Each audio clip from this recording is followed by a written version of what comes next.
Good morning विद्यार्थी मित्रों। कक्षा 12 विषय भूगोल पाठ 12 संख्यात्मक जानकारियों का आलेखन। पहला टॉपिक है हमारा आलेख का महत्व। इससे पहले पाठ में संख्यात्मक जानकारी के पृथक्करण तथा उसे किस तरह से चित्रात्मक स्वरूप में बदला जा सकता है इसे समझ गए हैं। इन चित्रात्मक स्वरूप के बारे में कुछ और जानकारी इस पाठ में दी गई है।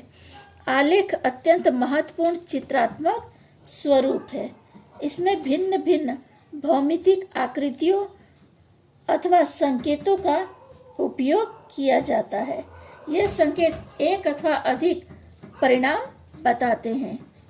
इसी के अनुसार उसका वर्गीकरण किया जा सकता है। आलेख का सामान्य वर्गीकरण पाठ 11 में दिया था, जिसमें रेखा, स्तंभ, वृत्त, वर्ग, ठोस गोला, समघन और अन्य चित्रात्मक पद्धतियों का उल्लेख किया गया है।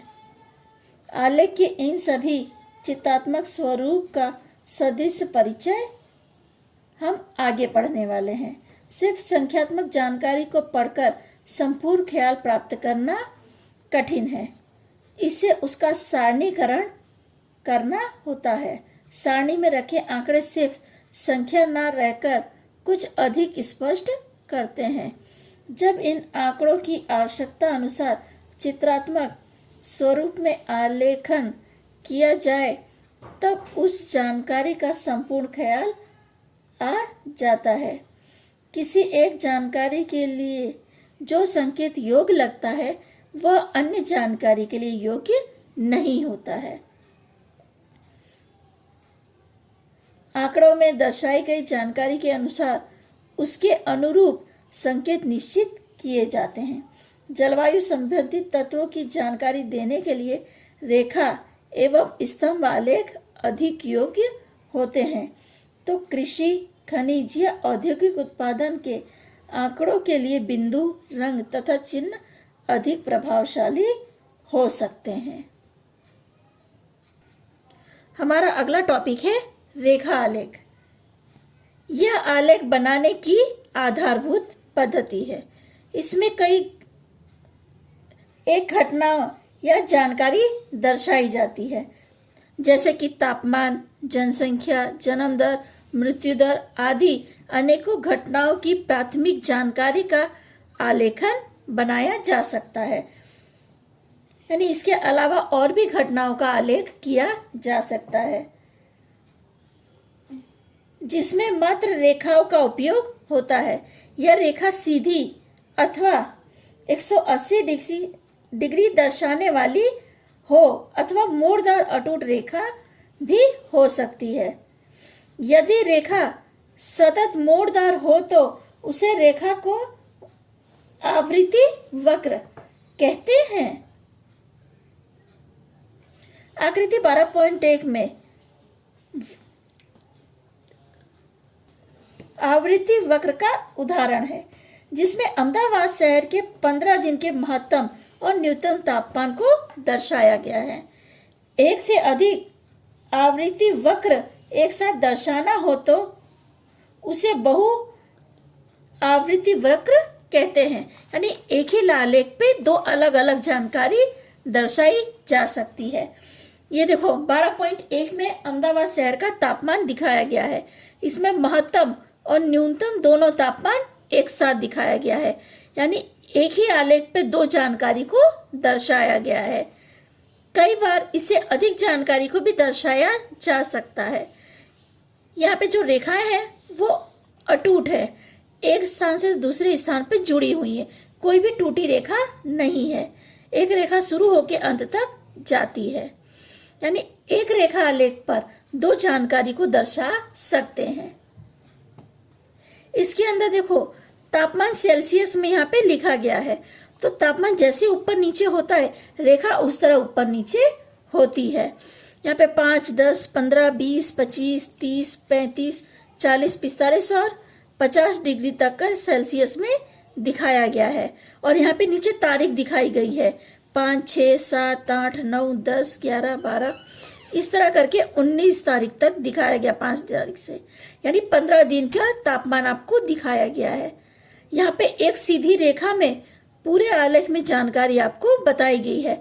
आप यहाँ पे देख सकते हो कि यहाँ 45 से थोड़ा ऊपर तापमान दिखाया गया है, यहाँ 45 से थोड़ा नीचे, यानी वो तापमान जिस तरह ऊपर नीचे होता है रेखा उस तरह ऊपर नीचे होती है। अब हमारा दूसरा टॉपिक है स्तंभ आलेख। यह अंकात्मक जानकारी दर्शाने के लिए शायद सर्वाधिक उपयोग में ली जाने वाली पद्धति है। स्तंभ आलेख का उपयोग सबसे अधिक किया जाता है। यह हम आलेख बनाने में सबसे ज्यादा रेखा के बाद किसी चीज का उपयोग करते हैं तो स्तंभ आलेख का उपयोग करते हैं। इसमें एक से अधिक बातें, घटनाएं एक साथ एक ही अक्षांश पर सरलता से दर्शाई जाती है। संख्यात्मक जानकारी का अर्थघटन करने के लिए यह पद्धति अत्यंत महत्वपूर्ण है। ये हम एक उदाहरण से समझते हैं। यहाँ पे देखो आपके सामने 12.2 में स्तंभ आलेख राज्यों की जनसंख्या 2011 में संख्या करोड़ों में बताई गई है। यहाँ पे देखो 5, 10, 15 और 20 करोड़ तक की जनसंख्या के बारे में आलेख में दिखाया गया है। यहाँ पे अलग अलग राज्यों के नाम दिए गए, जैसे उत्तर प्रदेश, महाराष्ट्र, बिहार, पश्चिम बंगाल, आंध्र प्रदेश, मध्य प्रदेश, तमिलनाडु, राजस्थान, कर्नाटक और गुजरात। इस तरह अलग अलग राज्यों के नाम दिए हैं। जैसा कि मैंने आपको बताया, इस तरह आपको करोड़ों में जनसंख्या दी गई है। तो उत्तर प्रदेश की जो जनसंख्या है वो 19.9 करोड़ है। महाराष्ट्र की जो जनसंख्या है 11.2 करोड़ है। इस तरह 10 अलग अलग राज्यों की जनसंख्या हमारे देश में रखी गई है। इस आलेख के जरिए आपको आसानी से पता चल सकता है कि किस राज्य की जनसंख्या अधिक है और किस राज्य की जनसंख्या कम है।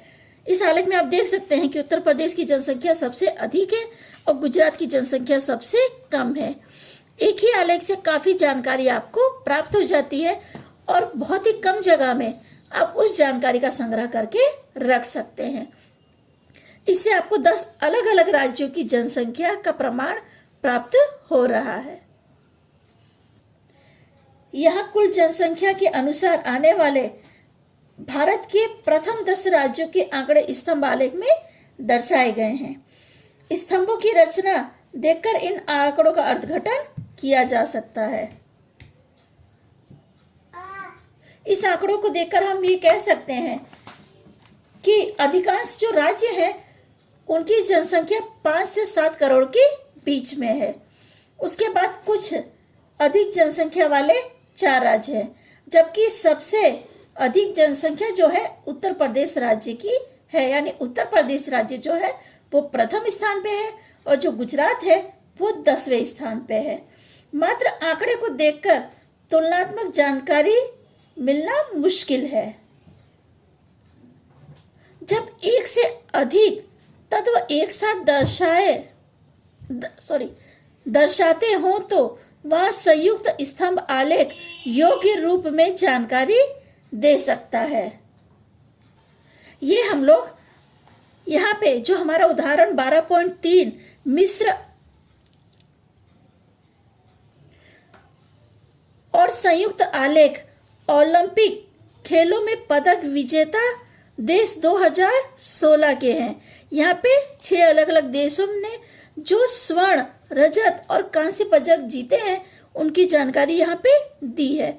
और यहाँ पे पदकों की संख्या है कि 5, 10, 15, 20, 25, 30, 35, 40, 45 और 50 कितने पदक जीते हैं।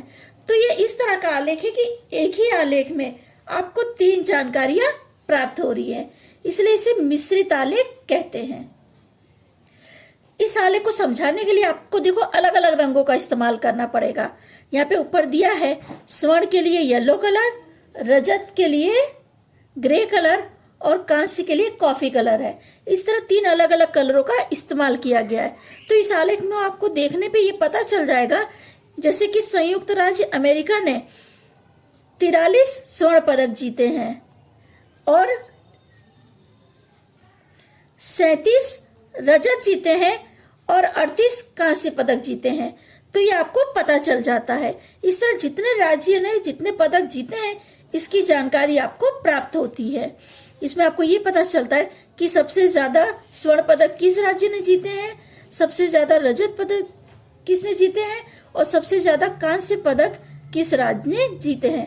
यानी एक ही आलेख पे आप 3 जानकारियों को दर्शा सकते हैं, इसीलिए इसे संयुक्त आलेख के नाम से जाना जाता है। यहाँ पे विश्व ओलंपिक के जो पदक जीते बने देश हैं उनकी जानकारी आपको दी गई थी।